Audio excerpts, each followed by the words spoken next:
mga ka-good vibes! At eto ngayon ako naglalagay ng sunblock at aalis kami pupuntang palengke. Diba? Yan, nag-apply lang ako dyan ng sunblock and also naglagay ako dyan ng konting-konting tawag dito. Ayun, naglagay ako dyan ng concealer, mga day. Yan, nagpahid lang ako din.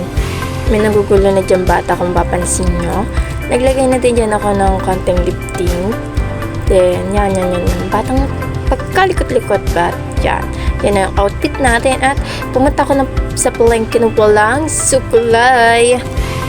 Grabe, maagno pa lang yan. Pero yung tik-tik ng araw, masakit na talaga siya sa balat. Bale, yan, una kaming nagdiretso para bumili ng gamot ng aking kapatid. Then, pagkatapos niyan, sumakay na uli. Ikot sana kami sa palengke kaso,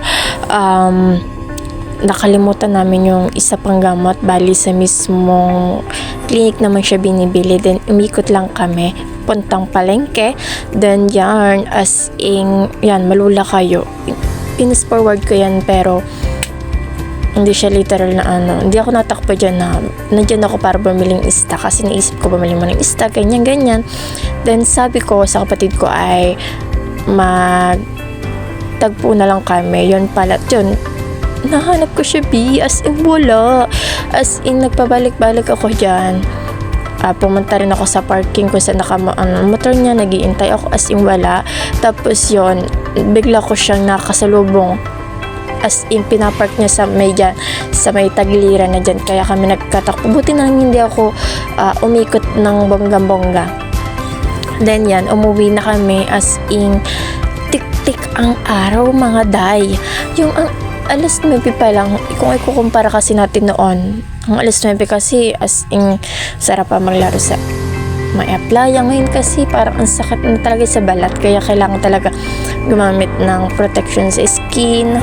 Yan, wala na akong inaksayadyang oras. As in, pagkababa ng face mask ko, linis ng bangus. Then, pagkalinis ko ng bangus, mga 2 banlaw. Kung kasi malinis na rin naman siya, doon ko siya binili sa aking friend.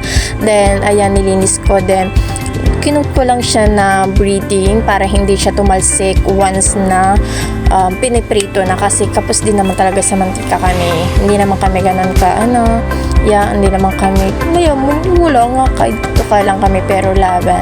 As in, pasalamat na lang kay Lord. Ayan, habang kinukot ko na siya, naisip kong gumawa naman ng soap. Nagpabili ako sa kapatid ko ng repolyo at ayan na nga, gagayatin ko siya. Halagang 20 pesos lang yan. Konti lang kasi kami lang din mga kapatid ko ang kakain. Mga 20 pesos. Marami na rin naman siya nang naluto ko. Yun, then pagka-gahit-gahit ko nun, binalikan ko naman agad itong aking pinipirito. At grabe. Tatawa ko kasi mga day, nasunog siya. Yan, pabalik-balik ka pa dyan ha. Yan, tingnan mo na lang mamaya ang iyong bangas.